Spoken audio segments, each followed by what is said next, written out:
तो hi friend, आज की इस वीडियो में हम आपको क्लास 10th के बहुत ही मोस्ट इम्पोर्टेंट चैप्टर द्विघात समीकरण के बारे में बताने जा रहे हैं कि द्विघात समीकरण का मूल कैसे ज्ञात किया जाता है और इसे ज्ञात करने के लिए किन सूत्रों का प्रयोग होता है उसके बारे में। तो चलिए देर न करते हुए मैं एक प्रश्न को लेता हूं और उस प्रश्न के माध्यम से मैं आपको समझाने की कोशिश करता हूं कि द्विघात समीकरण का मूल कैसे ज्ञात किया जाता है।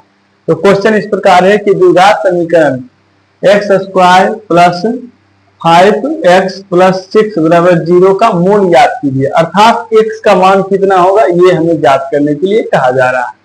तो इसे हल करने के लिए सबसे पहले हम लिख देंगे कि हल दिया है x² प्लस 5x प्लस 6 बराबर 0 में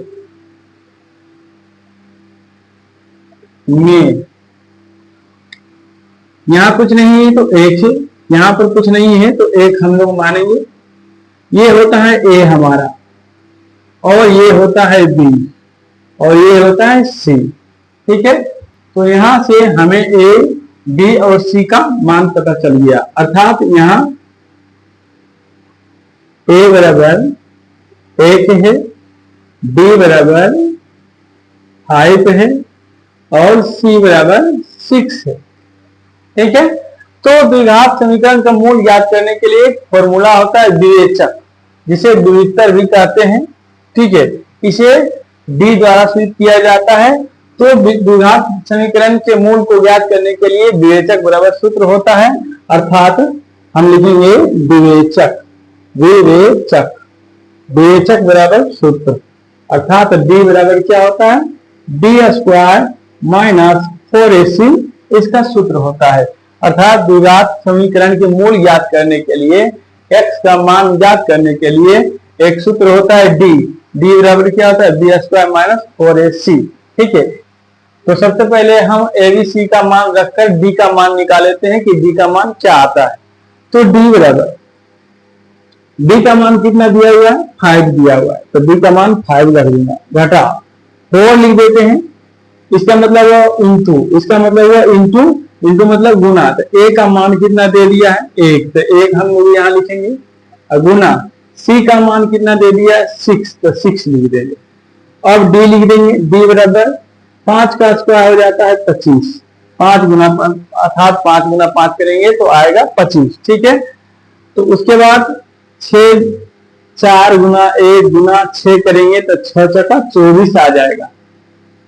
अब जब हम 25 में 24 को घटाएंगे तो d का मान 1 प्राप्त होता है, d का मान 1 प्राप्त होता है, अर्थात d का मान विवेचक का मान 1 आ गया है। अब d का मान निकालने के बाद मूल निकालने का एक अन्य सूत्र इसमें प्रयोग होगा जो इस प्रकार है, मूल बराबर मूल x बराबर एक अन्य सूत्र होगा minus d plus minus √d बटे 2a, ये सूत्र होता है, इसका प्रयोग करेंगे हम लोग। ठीक है, तो x बराबर हम लिख देते हैं, x का मान निकालना है, चूंकि x का हमें मान निकालना है तो हम x बराबर लिख देते हैं।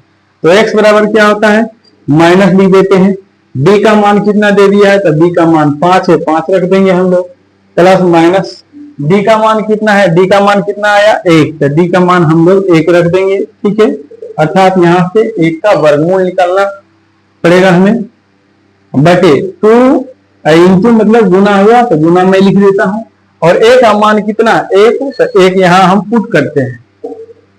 अब यहाँ से हमें x का मान प्राप्त हो जाएगा -5 प्लस माइनस 1 का वर्गमूल 1 होता है, तो 1 लिख देंगे हम लोग। ठीक है, उसके बाद नीचे में हम लोग लिख देंगे 2 गुना 1 2 हो जाएगा। अब हम यहाँ देख रहे हैं कि प्लस माइनस 1 है, अर्थात हम एक बार x का मान जोड़कर लिखेंगे और एक बार x का मान घटाकर लिखेंगे, अर्थात यहाँ पर द्विघात समीकरण का 2 मूल प्राप्त होगा, एक अल्फा एक बीटा।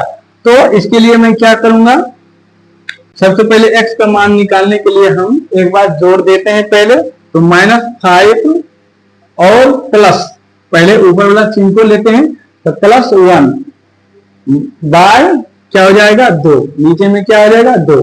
अब यहां से हल करते हैं तो x का मान हमें प्राप्त होता है 1 में 5 घटेगा तो -4/2। तो काटने के उपरांत हमें x का मान -2 प्राप्त होता है।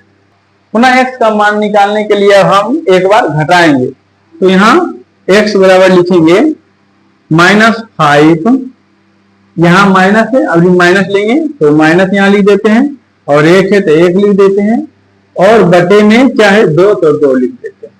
अब यहाँ से x बराबर क्या हो जाएगा -5 और -1 अर्थात -6/3 अर्थात 2 तिया 6, तो x बराबर -3 प्राप्त हुआ। अर्थात इस द्विघात समीकरण के दो शून्यक x बराबर -2 प्राप्त हुआ और एक अन्य शून्यक x बराबर -3 प्राप्त हुआ। इस समीकरण में x का मान -2 और x का मान -3 रखने पर शेषफल क्या आ जाएगा 0 आ जाएगा। हल करने के उपरांत क्या आ जाएगा 0 हो जाएगा।